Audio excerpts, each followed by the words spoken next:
Alors, je voulais revenir un peu sur le times, sur la fonction time, parce que la fonction est assez simple, mais je voulais revenir dessus pour vous montrer qu'on pouvait utiliser un slider et aussi que c'était assez simple à utiliser.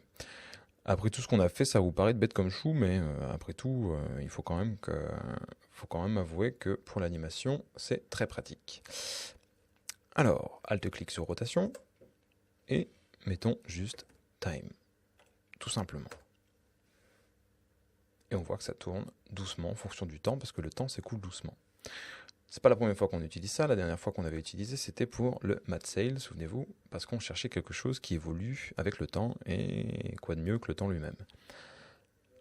Ensuite, le time, on peut le multiplier par 20, 30, 40, vous commencez à avoir l'habitude, ça tourne tout seul, comme ça jusqu'à l'infini, enfin jusqu'à l'infini non, jusqu'à ce que la mémoire cache de mon ordinateur ne tombe pas cramée. On enlève le 20 et on va ajouter un slider.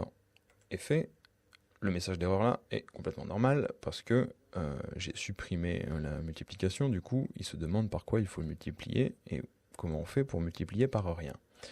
Mais pas de stress, on va lui dire, mon coco, tu vas prendre le slider comme référence de multiplication.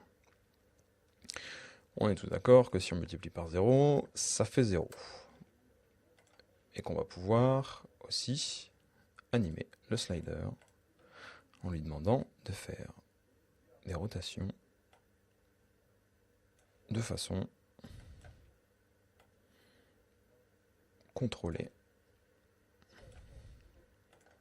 assez facilement, avec des lissages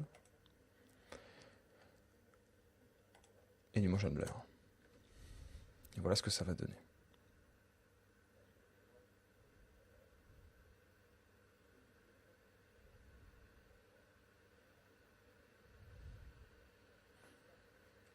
Et je défie quiconque de faire ça aussi vite avec juste des images clés.